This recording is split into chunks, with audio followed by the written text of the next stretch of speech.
Hello everyone and welcome to the Constructive Criticism Network. This network is here to help you improve at Magic the Gathering at every level. From Pauper Leagues to Top 1000 Mythic, we've got you covered. If you want to hear the entire network, head on over to our sponsor at puremtgo.com, where you can hear each and every show, each and every week, and check out their sponsor, MTGO Traders, and tell them that the CCMTG Network sent you. Now sit back, enjoy the show. From YouTube, podcasts, and more, here's this week's episode from ConstructiveCriticism.com. Hello, everyone. It is, we're going to say, 11:40 a.m. on Wednesday, October the 14th, 2020. We are recording uncharacteristically early this week because I'm ending my work week uncharacteristically early to deal with some family things, some home things. We got doctor's appointments and stuff going on. But it just means an early rendition of our trip down the Homeward Path. And my name is Adam, and I've got a few questions to ask you. Are you a fan of Magic the Gathering? Obviously so, since you're here listening to the show. But is there something in your everyday life that takes precedence over Magic? I mean, most of us have something, right? Partner, children, grueling job or career, there's obviously a difference, but, whatever the case may be, are you still trying to improve at Magic despite all of these external forces pulling you away from it, not allowing it to be like the top priority in your life? If so, then I hope your hand is empty, because I am hell-bent on bringing you some content. But before we do that, let's look at the 3 B's of budgeting, brewing, and breaking bad habits once we get the shilling out of the way. A reminder that we are brought to you by puremtgo.com. PureMTGO is one of the largest repositories of Magic content on the web. There is just a lot of good stuff about a lot of different things. They've got things and they've got stuff on that website. Their sponsor, MTGO Traders, is who I use for Magic Online. It is infinitely cheaper than, anybody, because sponsorship. But even when I was using them without sponsorship, I was a fan. They're one of the first vendors that I went to when I started playing Magic Online again in 2017, before my laptop crashed. And they were the first place I thought of when I fired Magic Online back up before I got the sponsorship. When I was planning on devoting some subsection of my Magic budget that currently doesn't exist to Magic Online. With that, and while we're talking about things that happen online, you can head over to our parent network at ConstructiveCriticism.com. I don't know what to tell you, other than there's the possibility that we are going to get Arena Mythic cast back. So there will be even more content on both Pure MTGO and Constructive Criticism. And it would behoove you to check it out. And while you're checking stuff out, if you like what I'm doing enough to help me keep doing it directly, without using any kind of middle person in the middle, that was a little redundant. Kind of like the card choices we were talking about last week. Bang! You can head over to patreon.com/HomewardPathMTG. This show is always going to be free, but if you like what I'm doing enough to help me keep doing it, you can make your pledge, take advantage of your rewards, and become a Homeward Path finder. So with that all out of the way, let's dive into our Budget Spotlight this week. And we're adding a new piece to Budget Spotlight, because I've been pretty consistently doing 4 cards anyway. I've decided to start doing an uncommon, a rare, a mythic, and a commander spotlight. Either a card that is good as a commander or a card that is good in commander as the last card every week. And this week, our uncommon is Rakdos Charm at the whopping price of 50 cents a copy. Rakdos Charm, 50 cents a copy. In 60 card formats, this card grants 2 different kinds of key disruption in one card: artifact removal and graveyard hate. I know it's got another mode, but 9 times out of 10, those are the two things you're using it for. You're boarding it in to supplement your existing graveyard hate packages or your existing artifact hate packages. And the fact that you get the same card can pull both jobs is a really big deal. It's a Culligan's command that just hits a little different. And sometimes, yes, you will cheese out the Elves player who barfs half their library onto the table and you just get to kill them. Respond to Shaman of the Pack by going, kill you. But how is it going to kill you? No, you die first. It fills similar roles in Commander, but Mode 3 can also punish eager tokens players.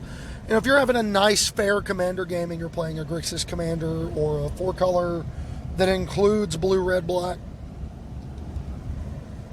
and one of your opponents gets frisky and decides to put 40 tokens on the board and say it's in the name of defense, you can tell them they've been defending the wrong thing. You can Mystical Tutor up your Rakdos Charm and kill them, which is pretty sweet, and do some incidental damage to other players along the way. That mode can also link arms nicely with Seagate Stormcaller and other cards of that nature that will allow you to copy it. If you end up using that mode twice, you can double up and still kill people off of Tamer boards. It's just a really good, neat little card to have access to, and it's it's kind of like your American Express card. You never leave home without it, or never sit down at the commander table without it if you're playing Rakdos. It's just Rakdos plus other colors, whatever. It's just thoroughly reasonable. At rare, we're talking about Dreadhorde Butcher. For those of you who don't know, it is a red and a black for a 1/1 haste. Trample, I believe. Genuinely can't remember. I believe it's trample haste. I know it's haste. When it deals combat damage to a planeswalker or player, put a +1/+1 counter on it, and when it dies, dish out. You deal damage equal to its power to any target.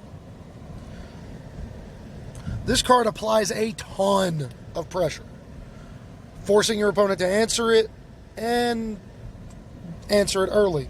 Depending on when it's answered, it can also add synergy to other cards. For example, if you're attacking during your turn, your opponent fires off the Shock or Disfigure to kill it while it's early. If you've managed to untap with it, or if you didn't draw it till turn 3, chip in. They're like, I'd rather kill that and not let it get out of hand. We'll go ahead and shock it now. We'll go ahead and disfigure it now.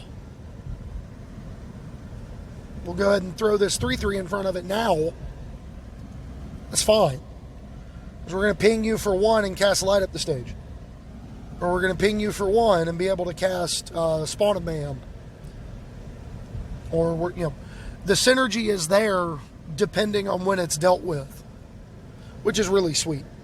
In Commander, it combines well with commanders like Evoxa, which gives all your creatures Unleash. You're not planning on blocking with this thing anyway.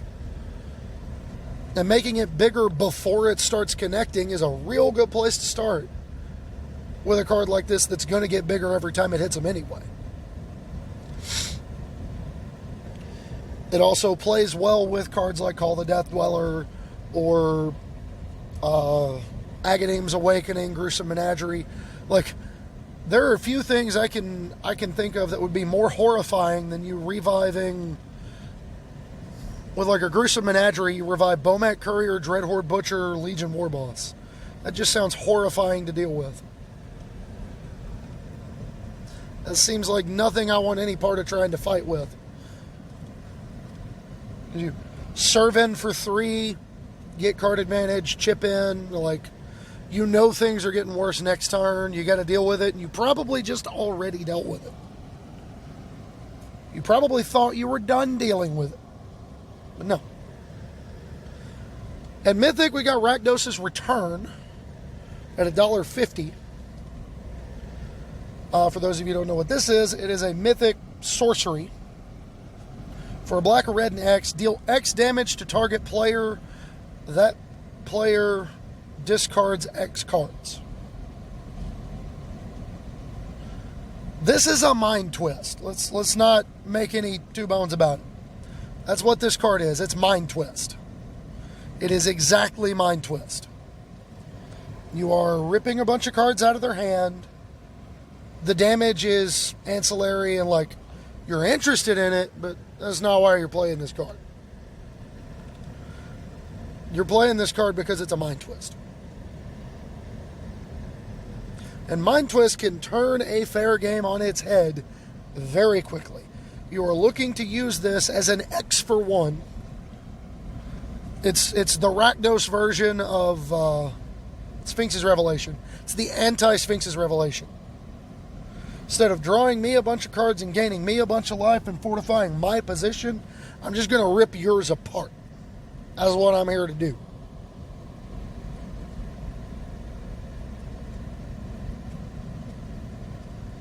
And that's good. Like, you know, Mind Twist, it's a card that doesn't see play in Legacy or Vintage, obviously. But it's a card that can dominate a game that has been kind of fair and back and forth and based on incremental.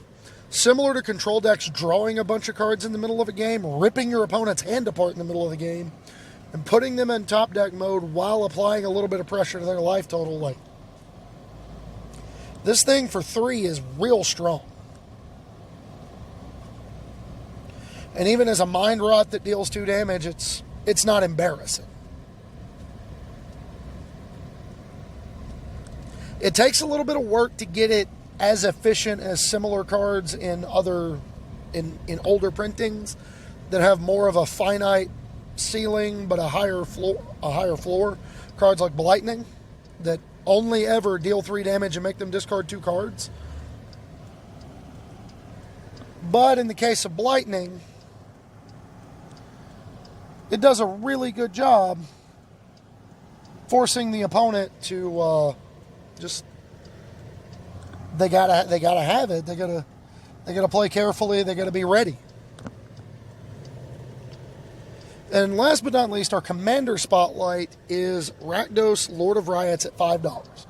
And one of the advantages to Commander as a format is not needing more than 1 copy. So a $5 card becomes a lot more reasonable in Commander. And Rakdos, Lord of Riots in particular is a neat one because it's a really, really good commander in its own right. This card says black, black, red, red, 6/6 flying trample. It's black, black, red, red, 6/6 flying trample. Can only be cast if an opponent has lost life this turn. And the trade-off is that your creature spells cost 1 generic less to cast for each life an opponent has lost this turn. That doesn't say for each life target opponent has lost this turn. For each life one opponent has lost this turn. That says for each life lost by an opponent this turn. So in Commander, that counts. You know, if you make every other player lose 1 life, or you know, tap a Spear Spewer, everybody takes 1 damage. Well, that turns on Rakdos, you can cast it, and now your creatures cost 3 less because everybody else lost a life. Yuck. So you can drop a Harvester of Souls for 3 mana. Get 1 more ping in, everything, all your big stuff costs basically nothing. It's absurd. Cost reduction effects are powerful. It's objectively the most powerful, or the most flavorful, sorry, can't read my own writing. The most flavorful Rakdos commander requesting a linear setup, but a wide open-ended payoff. What I mean by that is, you're looking for a very specific framework to fit this card into. You want to play similar things that you would to enable Spectacle. Effects that cause opponents to lose life easily sitting on the table.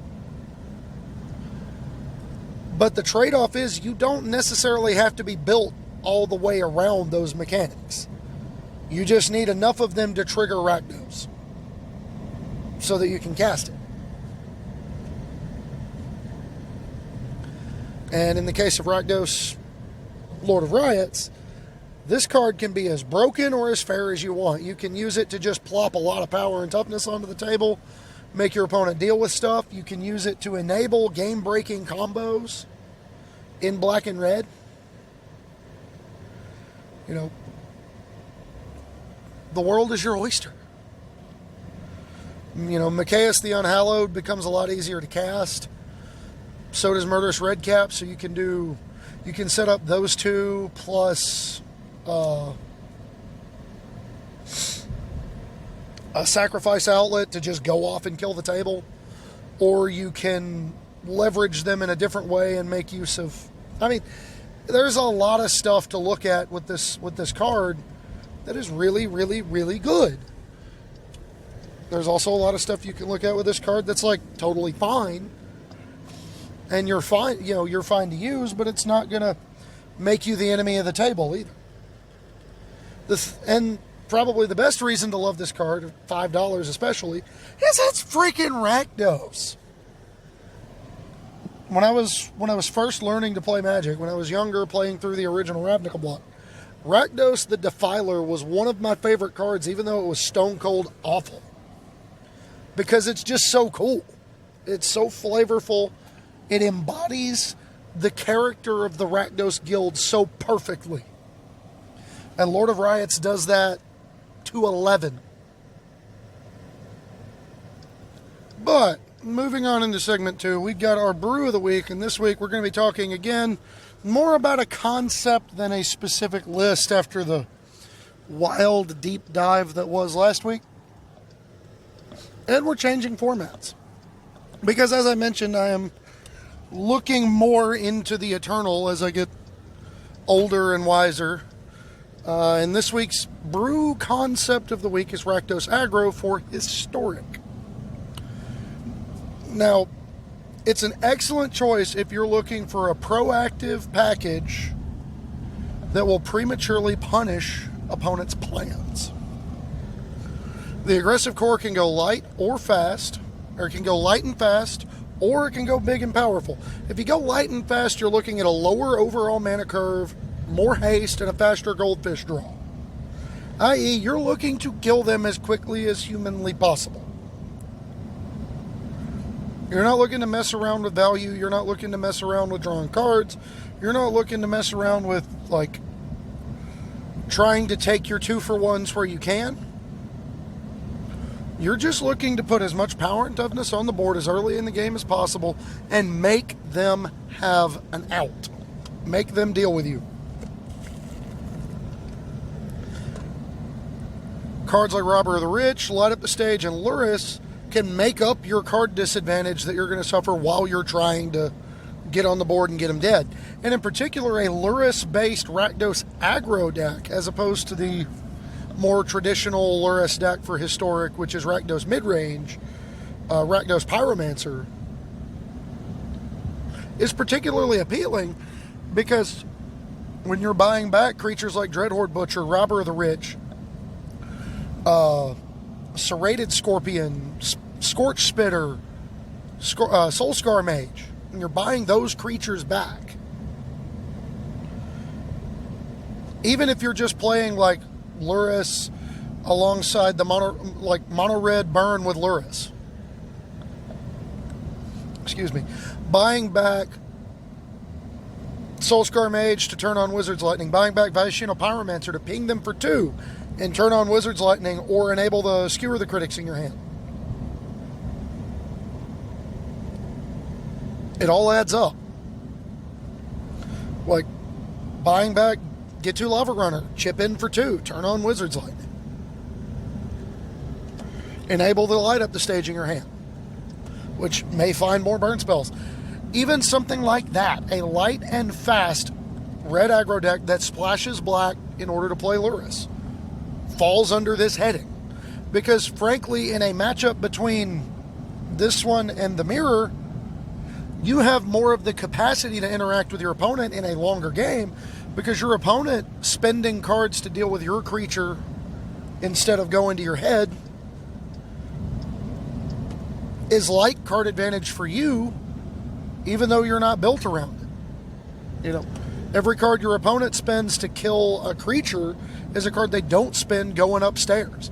And then a card like Call the Death Dweller can be an absolute backbreaker in the Burn Mirror, because they spend these cards to deal with your creatures. They spend a shock or a Wizard's Lightning or a Lightning Strike on Luris instead of it going upstairs, and then you just call Luris back and then play another 1-drop. Whatever the case may be, if you're going with a light and fast approach with Rakdos aggro, you get mileage out of playing the black, even if you're not playing much of it. But the further you dip your toe in, the more interesting it gets, because you get access to cards like Dreadhorde Butcher, cards like, Robber of the Rich, cards like Fireblade Artist, cards like Gutter Bones, Diregraph Ghoul, which allow you to apply more pressure as creatures. They're better holding an Embercleave if you go down that route instead of playing Luris. Whatever the case may be, they're cards that do a really good job of applying lots of pressure for not a lot of mana. And that's what you're in for when you're trying to build aggro. So it's a very customizable core, even within the realm of just a light, fast Rakdos aggro. By contrast, the big and powerful side of it, you're still adopting a proactive stance. You're still playing some number of 1-drops, but you're more interested in powerful 2-drops, powerful 3-drops, powerful 4-drops, and even sometimes powerful 5-drops.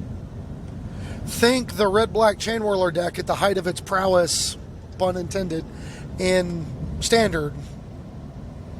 You know, with Heart of Kiran and Hazaret and Glorybringer and all of that.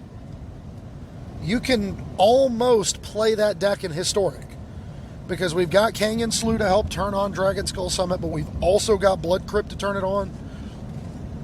Between Canyon Slough, Dragon Skull Summit, Blood Crypt, like Triomes, if we want to play those over Canyon Slough in order to splash off colors out of the board. Temples to fix the top of the deck, whatever. We've got access to the ability to play Chain Whirler in a 2-color deck, if that's something you want to do. But at its core, Big and Powerful favors the time-honored tradition of playing the largest creatures with the most words at every point on the curve. For example, Soulscar Mage is a really good example of an efficient creature with a lot of words on it, because it's got prowess, and it has the thing where your burn spells become permanent if they're aimed at creatures, and interact favorably with like damage prevention effects or anything like that, because you prevent the damage anyway. It's just really good. It's just really, really good.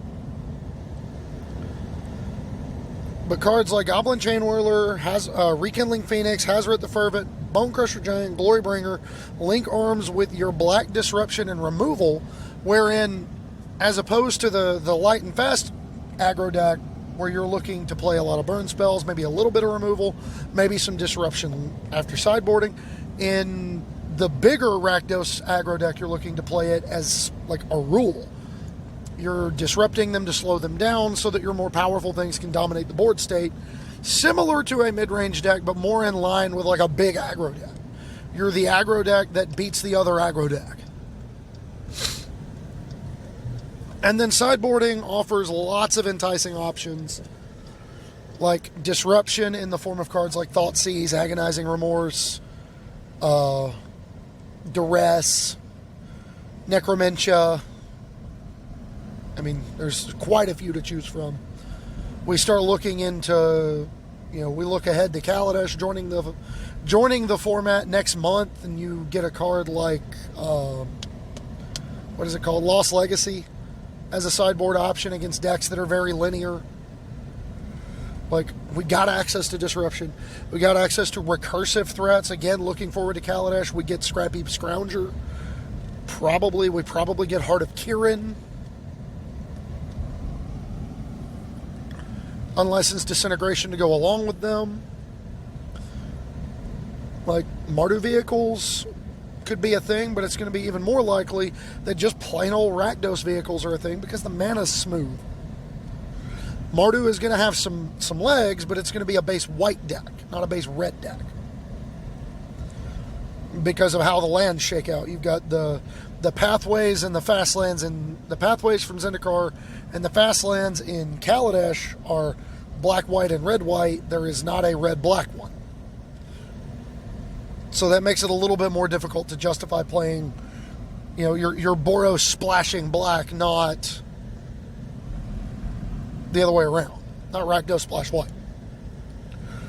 But the potential for like a companion swerve where you board from Luris into Obosh, or board and then board it in game 2 so that you don't have to play under the companion rule, so you can board up your curve a little bit. The ability to move up or down your mana curve is another possibility, where you start out light and fast, and when you board into disruption, because you know you're going to have difficulty impacting the board by boarding out the stuff you need to disrupt them, you board in a few more powerful cards, like boarding into Luris and Bonecrusher Giant as actual in the deck threats after sideboard in the burn deck. All of this is on the table, and that's what I love about Rakdos aggro. There's a lot to do with it. But now we're diving into our new segment, and this one was discussed a little bit on the Patron Pathfinders Discord, and it's going to be a series for a little while. I'm going to be working these in as I can. We're going to be talking about a color pair, what it is from a lore and flavor perspective, from the history of Magic, what it is, what it does well, what it doesn't do well, and the common decks associated with it. And this week's is Rakdos. So the first question to ask is obviously, what is Rakdos? The color combo is obviously red-black. It was first named by WotC, Wizards of the Coast, in Dissension in 2006. It was one of the last 3 guilds to be released in the original Ravnica block. And its guild identity in the lore is a glorification of pain. At its absolute core, what the guild, what the Rakdos, the Cult of Rakdos believes. They worship a demon, their guild master, Rakdos. And Rakdos loves misery. It's a glorification of pain. Indifference or reverence to your own, and glee at inflicting it to others. It's an identity in the lore of sadism, masochism, torture, and the sport of pain. They are the entertainers. They put on the carnivals. The likelihood of your survival is kind of up in the air when you go to one. But they're there. That's what they do. That's what they are on Ravnica. So what does Rakdos do well in game? Not in the lore, in the game. Once the cards are shuffled up, what does Rakdos do well? First and foremost, they've got good threats. Cheap creatures tend to be efficient with a little bit of a drawback. Cards like Diregraph Ghoul or 2/2s for 1 mana that enter the battlefield tapped. That's reasonable. Goblin Guide is a 2/2 haste for a red that lets your opponent draw through their land pockets. Gutter Bones enters the battlefield tapped, but in return is a 2-power creature that can come back from the graveyard. Similar things for Dread Wanderer, Bloodsoaked Champion, creatures of that ilk. You get high power creatures that can't block, so on and so forth. Mid-game threats are usually a good mix of raw efficiency and value, giving Rakdos Mage a lot to choose from. I.e., you can play cards like Legion Warboss, Goblin Rabblemaster, Goblin Chain Whirler, Judith the Scourge Diva, Mayhem Devil. There's a lot to choose from in the middle of the game. At 3 mana, and then at 4 mana, you get the difference between cards like Rekindling Phoenix, Ravenous Chupacabra, Planeswalkers, Chandra Torch of Defiance, that kind of thing. There's a lot to choose from in building your Rakdos deck, and that's what makes Rakdos simultaneously one of one of the most fun decks to build, but one of the most aggravating decks to build because it's really hard to find an aggregate list. Because everybody kind of wants to do their own thing with it. And then your late game threats are usually either broken or awful, and there's not much in between. Cards like Drakaseth and Gristlebrand exist, but so do cards like... I'm drawing a blank here. I'm drawing like cards like Burning Sun's Avatar, or, big splashy 6 and 7 mana threats are hit and miss, very much hit and miss for Rakdos colors. They're either really good or really bad, and there's not a whole lot of in between at 6 mana and up. As far as answers go, you have access to most of the versatile, efficient removal available. Between black kill spells and red burn, you can pretty well take care of stuff on the table. Black can remove nearly any permanent type. Red adds to that by adding the ability to deal with artifacts and the ability to deal with, deal direct damage to planeswalkers to supplement black's direct planeswalker removal. Black Disruption links arms with efficient removal and threats very well, and the multiple mechanical identities lend themselves well to a host of focused deck archetypes. The weaknesses of Rakdos: you can't remove enchantments in Rakdos. I know Farrakhan's Libation and that new card from Zendikar exists. Those are cards you can play. But that doesn't make them good at removing enchantments. You have 2 cards in the history of Magic in black and red that can remove enchantments without another color. As a dedicated Rakdos mage, you're also weak to the top of the deck, which is to say there's virtually nothing to allow you to interact on the stack with your opponent. And then mechanical identities from the Rakdos color pie, you're very vulnerable to removal because you're very board dominant. You're a lot of the mechanics that you want to use as a Rakdos mage, whether they're printed mechanics or the way the cards are designed, the way they work together, typically have you playing to the board in order to leverage your advantages. In order to leverage what you're wanting to do well, you've got to play to the board. It's really hard for a Rakdos deck to win without attacking at some point in the game. As for those mechanical identities, what are they? First of all, we have the printed keywords. There have been 3 in the actual Rakdos guild identity. The first was Hellbent, which is cards and effects that get more powerful as you have no cards in hand. There have been other cards printed through the years that kind of piggybacked off of the printed Hellbent mechanic that would trigger when you had 1 or less cards in hand. But at its core, Hellbent was kind of the original embodiment of the Rakdos philosophy. Get on the board, do it quick, put everything on the table, and see what happens. If you do that, we'll reward you by making your stuff more powerful. And it didn't work out in the original Ravnica because it was a very well-balanced set, and nothing was particularly powerful. Everything was kind of around the same power level. So by playing... by most of the games being dominated by Fair Magic, it was really difficult to be the deck that was playing Fair Magic but doing it with literal no hands available. The second was Unleash in Return to Ravnica. Unleash meaning you could put the creature into play with a +1/+1 counter, but it would be unable to block. Well, this is everything you want as a Rakdos mage. I don't care about blocking. I just want to kill you. So... Unleash was a really good mechanic for the Rakdos deck at the time, and it did a really good job of helping bring that deck to the forefront of the format as one of the aggro pillars of the RTR standard. And then most recently in Ravnica Allegiance, we got Spectacle.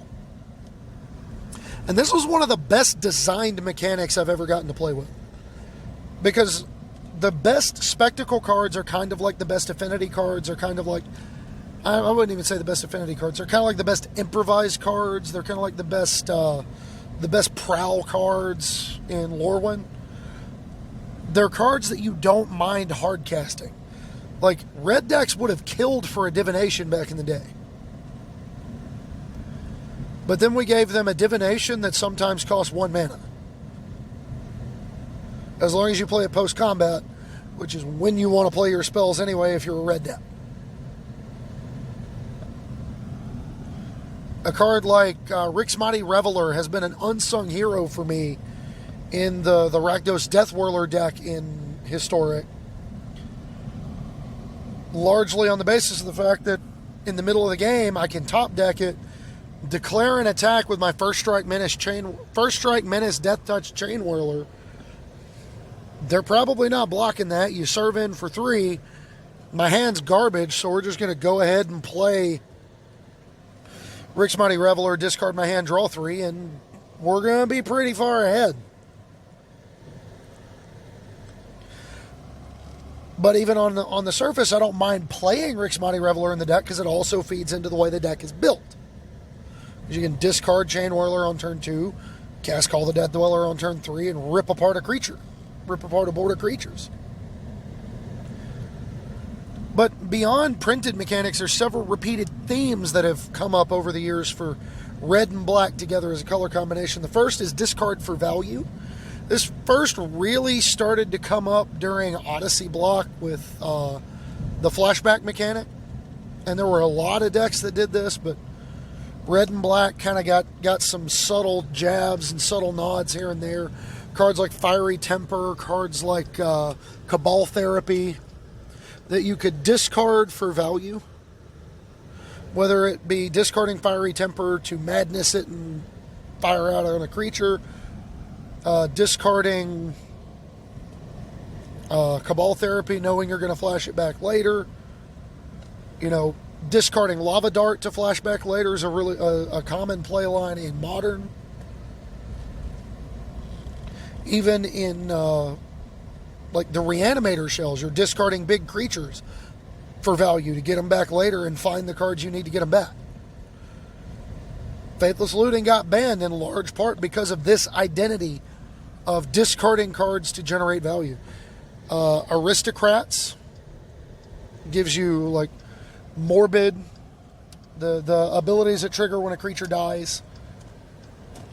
Death triggers like Judith the Scourge Diva, Midnight Reaper. So, I've got Standard on the brain because I've been playing a lot of it, but,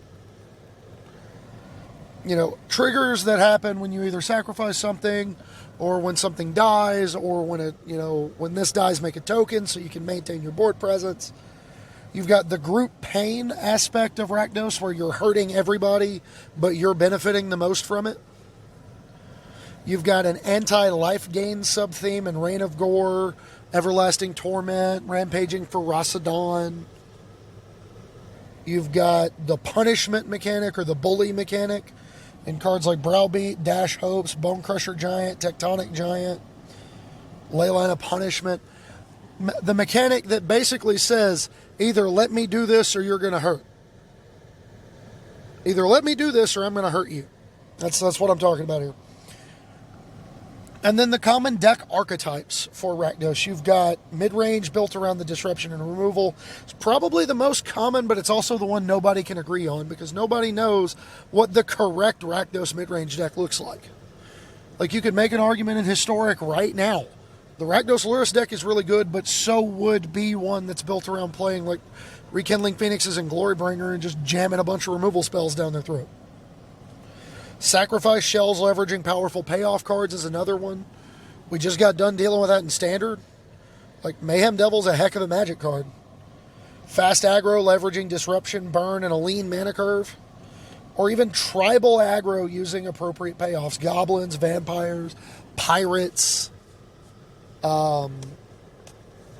minions. I mean, there's the Reanimator sub-theme that you see periodically in Red Black Axe, where you've got cards like Tormenting Voice or Faithless Looting that link arms with Zombify, Unburial Rites, Blood for Bones, to Bond of Revival to just bring back a big powerful thing and smork them in the face with it.